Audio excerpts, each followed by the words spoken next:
helping people who struggle with body image or abuse issues. As a master practitioner of neuro-linguistic programming, she sprinkles her unique blend of storytelling, spice, playfulness, authenticity, and expertise and mixes it up, all in her own unique way to empower her audiences to love their skin, the skin they're in, that's the name of her book, or assist others in finding the way to embracing themselves in their skin, or flesh, or love handles, or whatever the case may be. That's it. So, Okay. Andrea, yay! Thanks for being here. Thank you, gals, so much. This is amazing. I'm very, very excited to be here. And in response to Catherine's request, I'm going to share with you from my heart, because I see myself very much as the plus-size woman. Hey, yes. I am a plus petite woman, and I have struggled with my weight forever. So by listening to a bit of my story, you can get a window into the soul of the psychology of the plus-size woman. They say that the longest distance is from our head to our heart. You know, it's one thing to know something, but it's quite another to really internalize it and to feel it in your heart. And people can say to you that you're fabulous and you're gorgeous and you're wonderful, but if you don't buy it, that order's not getting through the kitchen. And it's just not going to affect you at all. Because what happens is we have this self-talk. Despite whether or not we, let it out there or put it out there, the fact is that we do have this self-talk. There's this inner critic that's going on all day long. Oh, you fat horse, look at you. You shouldn't have eaten that extra hot dog or whatever. Here I stand before you to teach you a way that you can help your clients and yourself as well to deal with that nasty self-talk. Because the core of that nasty self-talk comes from things, from the time that we're 3 years old, most of our core beliefs are formed. Which means that if you've had experiences where you have had a difficult childhood or had parents who had frustrations like alcoholism or poverty or anything like that, that affects people. And that affects all of us. So what I want to help you to understand is that your client stands before you a very vulnerable person. The woman who is overweight is struggling with a whole celestial world of insecurities and fears because for years she's been told she's too fat, she's too ugly, she's unacceptable to society as she is, and in order for her to be okay, she's got to fix herself by losing weight. Now, imagine if you were to take a child and to tell them every single day, you're not good enough, you're too stupid, you don't know what you're doing, just give it up. So how would that feel if you were that child? If you were that person who was getting battered down constantly like that? It hurts. So she's walking around with a head full of pain. What you can do is, I'm so excited to be here with you because you are the visionaries. You see things in this woman that she doesn't see herself. And that's the exciting thing, is because by you sharing your vision of what's possible for her, she can see herself in a different light. When I was writing the book, I had interviewed several women from who had nominated themselves for How to Look Good Naked. And one of the stories was so touching to me. Her name is Kelly Park. And over the course, first Kelly had married her husband and everything was fabulous. And then bingo, all of a sudden she was pregnant. She gained 90 pounds in that pregnancy. Wow. What happened to her was during that time of the gaining weight, she and her husband, she started to drift away from her husband more and more. She didn't feel comfortable, really, there was just no intimacy whatsoever. This didn't stop when the pregnancy, when she had her baby. Kelly slept in a separate bed for 5 years. For each of those 5 years, every single night, it was a new excuse. No, honey, not tonight. I'm not feeling good. Headache, stomach ache, whatever. It was only her assumption that she was not lovable, because John always adored her. One day, her daughter Sydney said to her, you know, Mom, we're starting to learn about, our bodies, and do you love your body, Mom?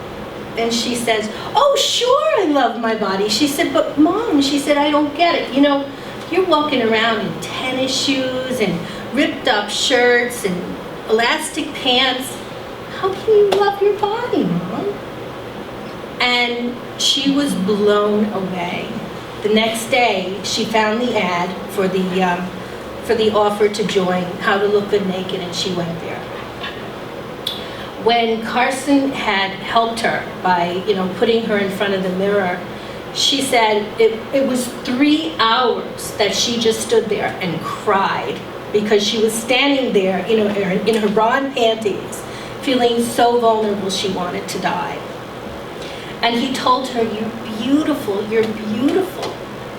And then other people who would give their opinion of her body and see her body, they also helped her to see her body differently. The fact is that all of us are blinded by our own fears and our own prejudices and our own illusions of the way things are. But these aren't actual truths and facts that we're living with. They're beliefs. Which means that what you may think is true, solid, undeniable proof, it's completely different from me. And in my world, I could say to you, well, it could be this way, it could be this way, it could be this way. So what I'm here to do is to help to open you up to new possibilities. I had a lot of difficult history. I struggled with abuse for a long time as a kid. My stepfather was an alcoholic and sexually abusive. And as a result of that, I got a sense that I didn't own my body. That it was something that was shameful and unacceptable. And as a result, I just tried to eat as much as possible so that he would stop bothering me. But unfortunately, it doesn't always work that way. So food was my safety, my go-to for a long time. When I was about 12, I got the opportunity to go back and live with my dad, and I always adored my dad. And I never said anything about the sexual abuse, my stepfather. And so with my dad, he brought me to this amazing, wonderful, empowering world of silver mind control, and he was learning all these really cool things. It was like the 1970s, and he was kind of bringing me along as his buddy. And it was the greatest, most amazing thing. And I learned things that I never even conceived of. I started to learn about the power of our mind and how our thoughts affect our reality. And things went along beautifully. Everything was going great for a long time. Although I struggled with my weight. When I went to live with my dad, I was about 30 pounds heavier because I was trying to put on this huge insulation thing so that George wouldn't touch me. And Dad was so freaked out and concerned about the fact that I had gained weight. He brought me to the doctor, and the doctor said, oh, no chips, no this, no that, whatever. But nobody had a clue what the weight was a symptom of. They thought the weight was the problem.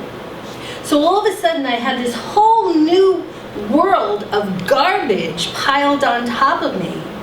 You have to have 1,000 calories a day, Carnation instant milk, cereal, crap, garbage, junk. It made me feel like I was deprived all of the time. I felt like an animal because I was so resourceful. I would find ways of lying and cheating and stealing to get food because I was hooked. I was a junkie. That was the way that I could get my feel-good fix. Fast forward ahead. I found myself in 1985. During the time, my dad and I were doing great, amazing. He was my best friend and mentor. In 1985, he encountered a situation where he couldn't continue to run his business. So I, the loyal, dutiful daughter, stepped in because I would do anything for my dad. From that point, something happened where I can't explain it.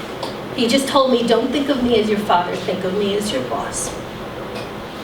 And he started to be really angry and critical and sarcastic. He put me down as a business person. He said, you're just stupid. You don't know what the hell is going on. You're too naive, Andrea. And for so long, I accepted that because I figured, well, family obligation. You know, my dad's having a tough time. I need to help him. My family came from silver spoon wealth. We were at the point I was running the family business. It was 3 buildings, 110 families with my 80-year-old grandmother. And I accepted a salary of $150 a week for 16 years. Gives me no pride whatsoever to share this with you, but it's true.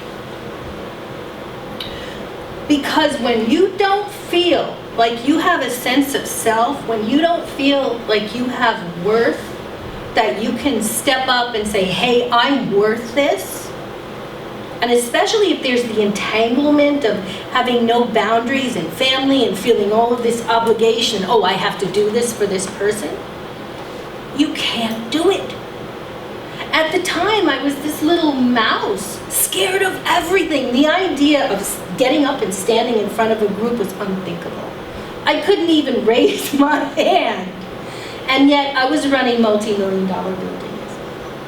It was one person after another that I found that had taken advantage of me, from tenants to contractors, everybody, because I could not say no. This is the thing you need to teach your women. You need to teach them how to say no in their life because they're so overwhelmed and so overwrought and so frustrated and overweight because they're trying to take on the problems of the world.